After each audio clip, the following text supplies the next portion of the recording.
Hey everyone, and welcome to Read This Now, the weekly webcast where Brad Gustafson and I share two books that we love and we think you should read. When, Brad? Right now. Right now. For a hot second, I thought your mic wasn't working, and I was like, oh no, tech problems. No, I have this commitment to viewers to try to have, just quality intros. So then after I do one, then I'm kind of looking at the camera. I'm like, yeah, that maybe worked. And then I do it again. And then I'm like, that was horrible. And then before I know it, I've wasted 2 minutes of everyone's time. So I apologize. Here we are. I feel like this is entirely due to the fact that like about a year ago, I started creating GIFs of our show. And I think that is influencing you to make sure that there's a moment for me to capture those animations every single week. We'll go with that because that sounds a lot better than actually what's happening. I wish that were the case, but this is, regardless of whether gifts are being made, this is how I naturally show up and analyze things, Jen. So. I love it. I love it so much. Well, what you been reading this week, my friend? Oh, thanks for asking. So this is really exciting for me, but I'm also a little bit nervous because anytime I share a book that I love, it's super easy and fun to talk about. But when you have a connection to someone on the book, it's a little bit of pressure because I want to, do it right, if you will. So I'm going to be a little bit unscripted and unconventional, and I'm going to share a few reasons why I think this is one of the best books I've ever read. Then I'm going to invite you to help me out or have the last word or talk a little bit, just like two friends talking about books, which I guess is kind of the whole premise of the show. So why did I even ask permission to do that, right? So I want to talk today about a book that just came out that is, when I reflect on all, and this is more of a professional development title, by the way, when I reflect on all the books that educators have to read and get to read in programming, there are probably a few that come to mind as like legit must reads. The book I want to share is a legitimate, like if I had to name 3 books in all of teacher training and principal training that really should and need to be read, this would be one of the 3. And quite honestly, I don't know what the other 2 would be. I always leave little wiggle room just in case, right? I love it. Yeah. Yeah. I like that. So the book is, and Jen, this will look familiar to you since you co-wrote it. It's Developing Digital Detectives. And I do want to do a little bit of a disclaimer because I get that this can maybe be weird. And Jen, you're a very humble person.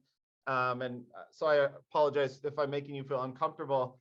But this, like I would be saying, I want everyone to know, I'd be saying this if Jen wasn't here. And in fact, I have said this away from her in other venues. So this is like a legit thing that will, I would assume, knock your socks off and exceed expectations. I already have high expectations of Jen because I get, she and I have collaborated on stuff, and I get to see like there's a level of genius and depth in that comes across, but it's also the more like when I talk to you, Jen, like off camera and behind the scenes, I'll go to Deb afterwards and I'll be like, dang, she is a genius. Like this book did not disappoint. So I was not prepared for any of this. I just want you to know I'm going to have to grab a box of Kleenex in a second, but keep on. I'm going to try to keep my mouth shut. And you're, so Darren, is it Hudgins?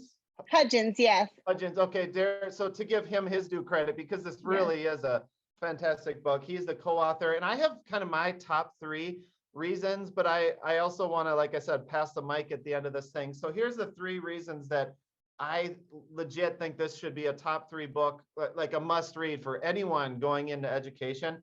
So the one is the SEL, the way that social emotional learning is embedded into this in actionable ways that are actually part of conversations and lessons and not an add-on, is really, quite honestly, unlike any book I've ever read. Like this is the pinnacle or a model for culture and for reading where I think we want to get with books that are trying to help kids. So for example, in teaching kids how to discern information and be critical consumers, there aren't separate lessons on SEL. What Jen and Darren have done is factored in the science and emotional responses, and they embed it into conversations so that educators can teach kids to be aware of those things and increase their capacity and kind of the look for us.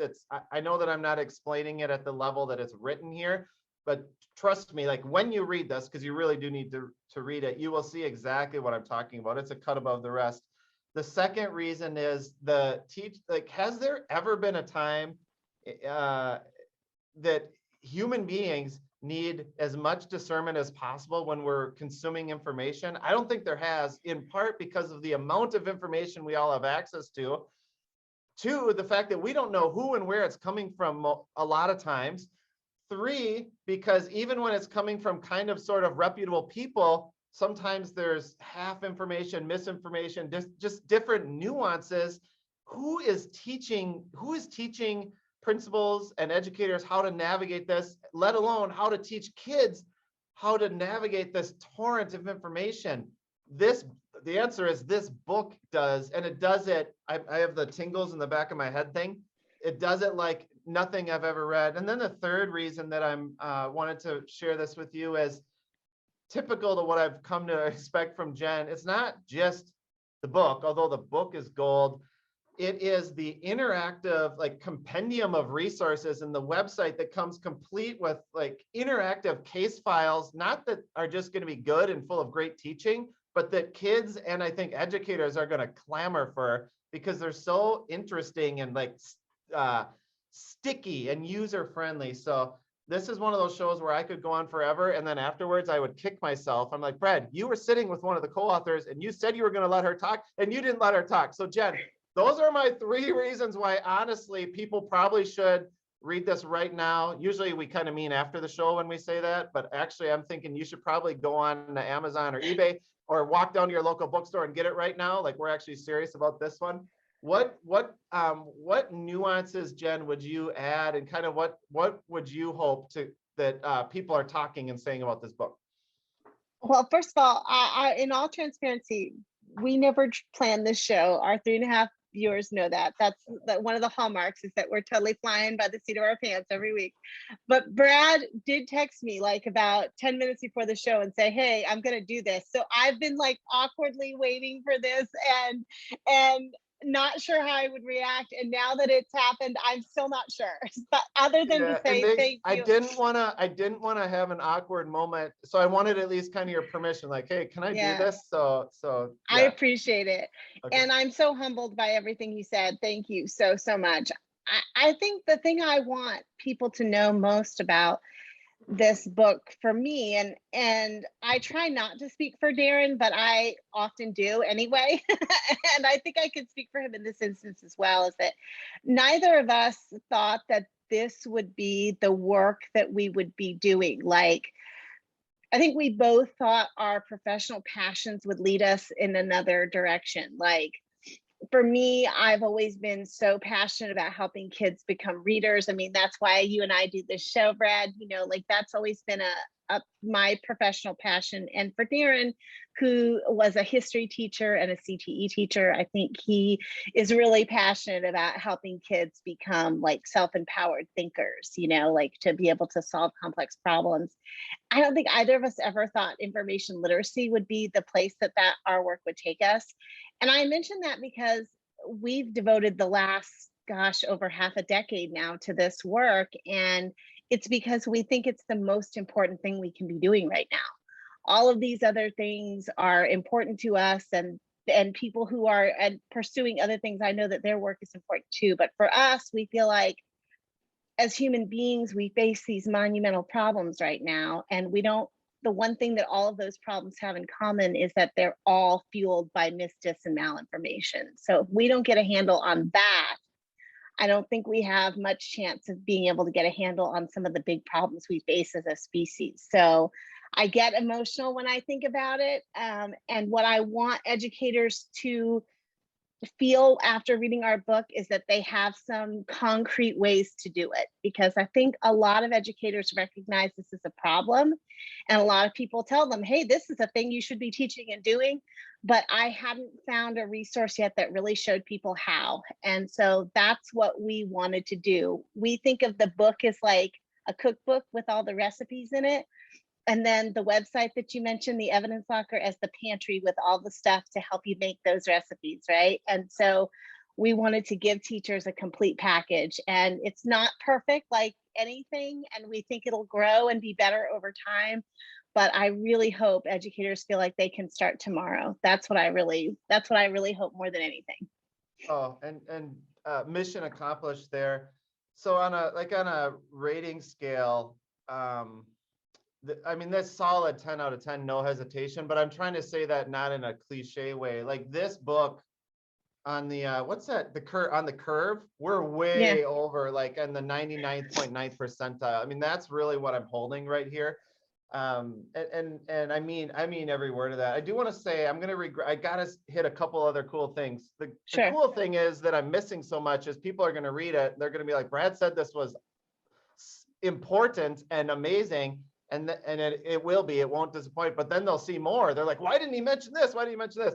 But there are a couple of cool things. So Jarrett Lerner, did I say that right? Yes. He did some illustrations and work, and you can share more about that. But here's what I loved about it. Like on some of the usual suspects, like they're sticky, memorable ways to help me. And if I can do it, I think it'll help kids too. Understand, like, is this something I should be on the lookout for? The algorithm, the media, the system? Is it something I'm bringing in my emotional triggers? But I think he did lots of other interactive art things. That was a cool kind of bonus that I wasn't expecting, that actually enhanced the book quite a bit. Well, let me just say, first of all, Jarrett Lerner, who is the author of like the Engineered series and lots of other great books for kids, when we reached out to him and said, hey, would you be willing to create he does these activities called finish the comic activities, where he starts a comic and then gives kids some, just really gentle nudges or some inspiration, and gives them the freedom to finish them in whatever way they want. And so we asked him to do that for some of our mini lessons, and he immediately jumped and said yes. And what a pleasure. I think our book is made even better by those contributions. I do want to say, though, that the suspects that you were talking about in the book, we created a whole list of suspects to answer the question that we get most from kids when we talk about information literacy, which is, who would do this? Who has time? Who cares enough about to do this? So we created all of these suspects to help kids understand sort of the motivations and tools and tactics. But I do want to say that Darren and I created all of those, and we love them. They are one of the most fun part of the book for us, and that kids tend to enjoy the most. There's lots of games in there that they can play with those, and it is our attempt to make that sticky, because we feel like if you understand the motivations of someone, then you can recognize the tools of their trade. You can recognize when they're trying to accomplish something. Yeah, I just want to give people, I hope this is okay to do, yes. a glimpse. So this is like a profile card, and my camera is not as good as I want it to be right now. But for example, the suspect is influencer for hire. One of the really cool things that stuck out to me was, yes, you talk about the tools and tactics that the traditional influencer for hire might do and what their motives are. I also, and what that person would consider a win or a loss. I also appreciated how you listed who they were closely related to, because life isn't super cut and dry and obvious all the time. Sometimes we have to ask, which is like the key, we have to discern, is this related to being an influencer for hire? Is this more propaganda? It was really cool how you showed some of those relationships to the suspects. It's not just you purporting and saying this is the way it is. It's really you helping us in a really sticky, user-friendly way increase our skills to be able to have those conversations. Brad, I'm having to hold my hands together because they're literally shaking right now. I can't thank you enough for just reading our book and for sharing it. It really, really means a lot to me. And I know I speak for Darren when I say that. We just want this book to help people. So the more that we can spread the word about it, the more successful we feel. So thank you.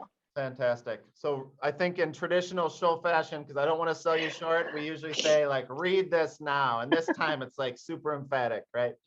Oh, thank you. It's funny. I want to do like a sort of a scene here for just a second, because I don't want to shortchange the book. I want to book talk today because we're going to make a sharp pivot. There's not a really good transition. Except maybe to say that as enthusiastic as you were about my book today, thank you again. It's weird to say that, but also I feel the same sort of enthusiasm for the book that I want to share today, which is not a professional development book, but that came out this year and that what has been shortlisted for the National Book Award. And I think I've mentioned before, in fact, I know I have, because I've been trying to share some of those NBA shortlisters over the last few weeks here, because one of the things I love about the National Book Award is that I often have never heard of the books. Like oftentimes they're new to me, which is exciting because unlike a lot of other book awards, the National Book Award is those lists are released before the year is over, which means that some of the books on their list haven't even been published yet.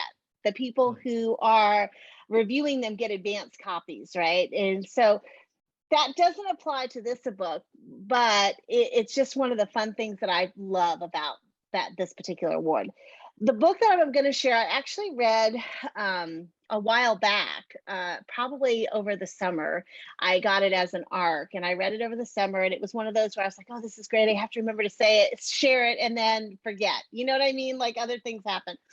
And so I went to go pick it up the other day to reread, to get familiar with some of the characters. And I found myself rereading the entire thing because I just felt like a luxury. Like it almost felt like self-care, Brad. Like to sit down and spend a few hours with this book again felt like healing to my heart in a way, you know, like it's that kind of book. And I also want to say, I think it's kind of like one of those perfect middle grade books. You know, it's not too long, not too short.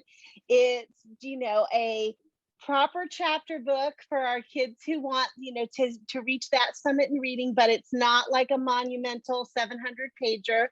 And it's also really, the characters in it are sort of classically thinking about that transition between elementary and middle school, in that they're wanting to shed the innocence of elementary school, but they haven't quite figured out how to be a middle schooler yet. In fact, this book, it's called Too Bright to See by Kyle Lukoff.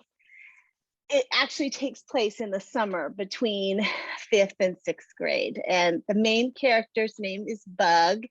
And Bug isn't really ready for middle school yet, isn't really thinking about middle school yet, even though their best friend, Mo, who now wants to be called Moira because that's more mature, you know, when we go into middle school.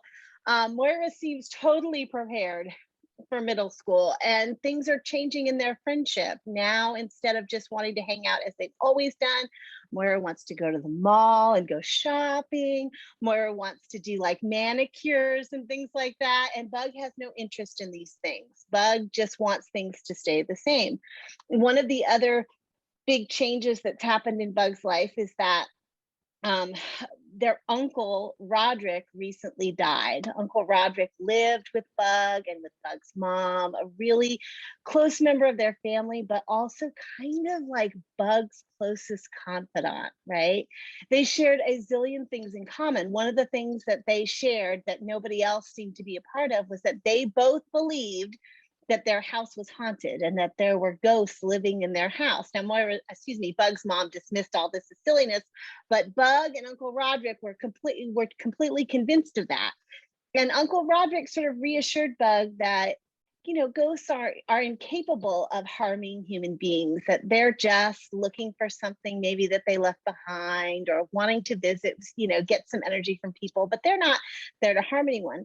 So when Uncle Roderick dies, it's not really surprising to Bug that he might show up as a ghost in their house, but it is surprising when this new ghost seems to be really aggressive and seems to want to hurt or frighten Bug. Some things that happen, like, or Moira comes and spends the night and she brings with her a bunch of nail polishes, right, to do a manicure.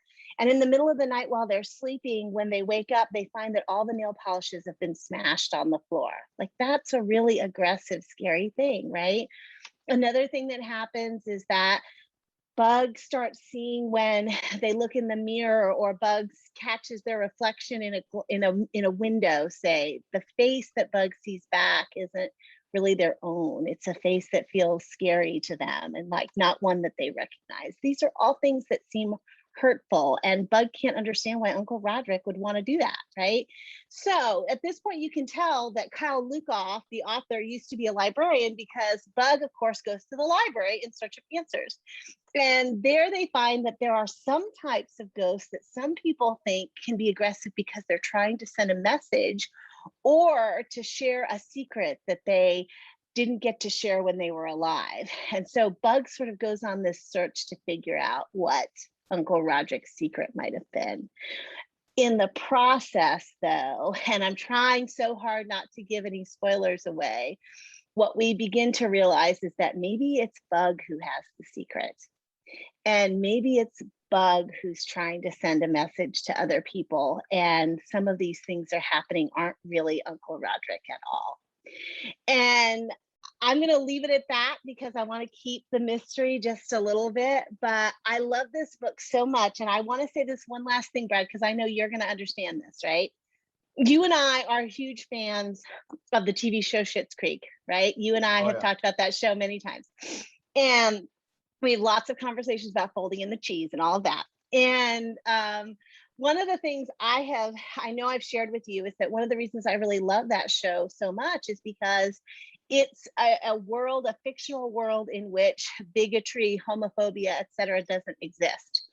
There are LGBTQIA characters in that show who understand that those things happen in the world, but they don't ever experience it. So these are characters who aren't defined by trauma. That is true in this book as well. Bug, their family, they know that things like bigotry, homophobia, transphobia exist in the world, but no one in this book experiences them.